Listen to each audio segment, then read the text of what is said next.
All right, boys and girls, it is NBA playoff time, and tomorrow features the start of an NBA playoff series between the Miami Heat and our Cleveland Cavaliers. The first time in these teams' franchise history they are meeting in the postseason, and Game 1 starts 7 p.m.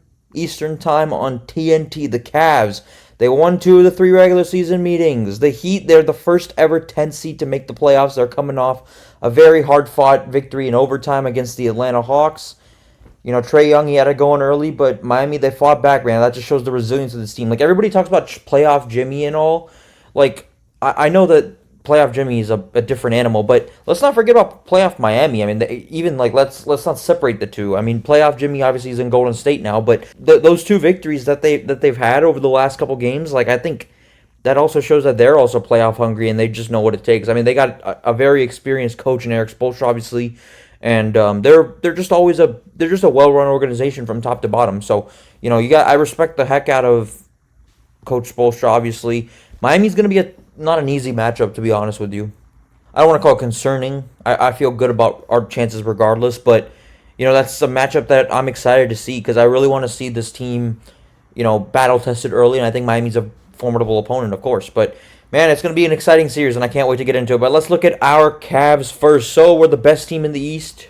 You know, we stayed the 1 seed the whole season, wire to wire, as the best team in basketball throughout the regular season, or best team in the East rather than the regular season. 15-0 start, 3 win streaks of 12 plus, only one 4+ game losing streak, obviously, and second most wins in franchise history. Obviously, the 66 win team in 2010, just a great Cavs team. I mean, this team clinched the 1 seed pretty early, so they had a few games to kind of lay it over. But I think, you know, obviously they could have easily broken that record. I believe at one point they were on pace to get 67-15 if they had won out, but you know they already clinched the 1 seed, so they weren't going to play for that. But they have the second most efficient offense in NBA history. They average 121 points per 100 possessions. That's just, I mean, crazy. I mean, this offense, like, you expected them to take a jump, hopefully, with Kenny Atkinson obviously coming from Golden State and Steve Kerr's system, but you know, all the talk over the offseason, again, like, about, like, them having to possibly break up the core because of underachieving and everything. But, you know, they've been just spectacular, man. And it's been such a fun, and just complete team to watch. And it's just, you know, it's one thing to watch NBA basketball. I heard actually Travis Kelce, he talked about this on the New Heights podcast. He said, like, it's one thing to watch and enjoy NBA basketball. It's another thing just to watch the Cleveland Cavaliers. If you want to love basketball, just watch this team. They make it work.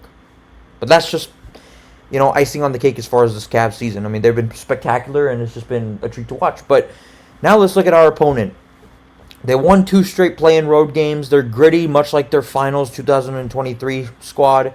They're statistically a better team. You know, They're 43-39, but they're poor in close games in terms of point differential. I don't think that really says too much as far as like this team, because you know it's like a different style of play, and they obviously beat us back in December behind, you know, Tyler Herro. He had 34 points, and you know they stole one from us. But I mean, I think this team, like the Cavs, I mean, obviously they went cold in that game, especially in the second half. But regardless, man, this team is a tough and well coached team, and I think, yeah, Jimmy Butler's not there anymore, but they got Bam Adebayo, and I honestly think that if they can at least like contain us from the 3-point arc, I think they have a pretty good chance of making this much more competitive than everybody probably thinks it's going to be. But let's hope that's not the case. I mean, a nice little 20-point win tomorrow would be awesome, but you know, I just look forward to a great game and a great series, man. But this is a, you know, I don't want to know. Here's what I'm going to say. Regardless of how like confident I am in this team, I still have a lot of respect for the opponents, and I don't ever like kind of guarantee victories. I mean, that's just how I roll in sports. But again, like, this Miami team is a tough team, and it's just going to be a treat to kind of get a taste of them. But now let's talk about us. With Donovan Mitchell, Evan Mobley, Jarrett Allen, and obviously Darius Garland. Darius Garland, I'd say, has been the most clutch player, but Donovan has been incredible as well. I mean, they're a top offense, 60.7% field goal percentage in the paint, 38.3% from the 3-point arc. And 8 players shot 36% from over 200 plus 3-point attempts. That's crazy. And, in terms of, like, the turnovers, and especially, like, late down the stretch, like, you saw even Evan Mobley, unfortunately, he turned the ball over several times down the stretch, but huge drop from the turnovers. Just a better overall pace, better ball movement, better player movement, similar, akin to the culture in Golden State. And that's what I really want this team to implement tomorrow. And it's going to be just a good and very just interesting series to be just a part of and watch. And I'm confident in our guys, man. I feel like we can do it. And, if it takes all of us, we got to go for it. And against this Miami team, I have no doubt that it's going to be a tough one. And I think that it will take all of us. And I think we'll get it done. But, it is also a brother versus brother matchup. Davion Mitchell, he actually has been playing really well. I mean, he honestly, like, he played really, really well in the Atlanta Hawks game. And I think he's going to, kind of have more motivation, especially against his brother. So it's going to be an interesting matchup to see in terms of, like, brothers. But, regardless, man, I think that this offense has an opportunity to just shine, and it's going to just be important for us to exploit that Miami defense. But now we look at rebounding. The Cavs, they unfortunately ranked 22nd in rebound percentage. That's going to have to improve, especially because, the Heat, they're great on the O boards. They won them the play-in game against Atlanta. Go watch that Atlanta game.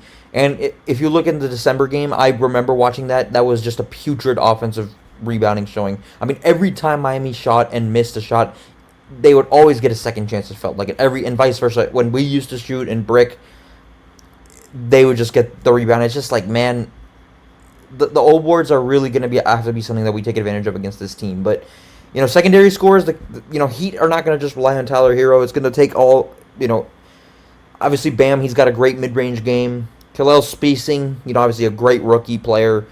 Big fan of him, by the way. But I think the Cavs' bigs are going to be tested. I think Jarrett Allen's going to be tested. I honestly, the one thing I will say is, like, if Jarrett Allen's, like, he doesn't have to be a top 10 center in the league. Like, I think he's about around there, but he doesn't have to be. He needs to be just, that's just how our offense and our role works. He just needs to be the best center for us in our system. And I think he is, but I think for this series, with the shooting, threats that Miami has, he's going to have to be a top 10 center in this league. He's going to have to play like one. And I think that he definitely can, and it's going to be exciting to see. And I think, speaking specifically on this, the problem that I have with the offensive rebounds, it just always seems to be in crucial times. There's got to be a point where you just get a rebound, a second chance, whatever it is. Like, there just has to be something. So that's just what I'm trying to say. I just need, that's like, I would say if there's a keys to victory thing for me, it's that. But the Cavs, they clearly have a better defense. They clearly have way more offense than the Miami Heat do. The Heat are road warriors, obviously, the 2 play-in games. But I just don't see them matching up with us in terms of, like, and that's not a slight on them. I just think this Cavs team is very, very good. But I think this is just like a let's take care of business. Round 1, 8 seed. I think this is a good chance. And now we obviously just figured out who we're going to play. Just a couple days ago. And now it's time to go get it. It's time to go get it. It's time. It starts, as this video is coming out, it starts tonight at 7. And it's just like it's exciting, man. It's exciting. Playoff basketball is always great.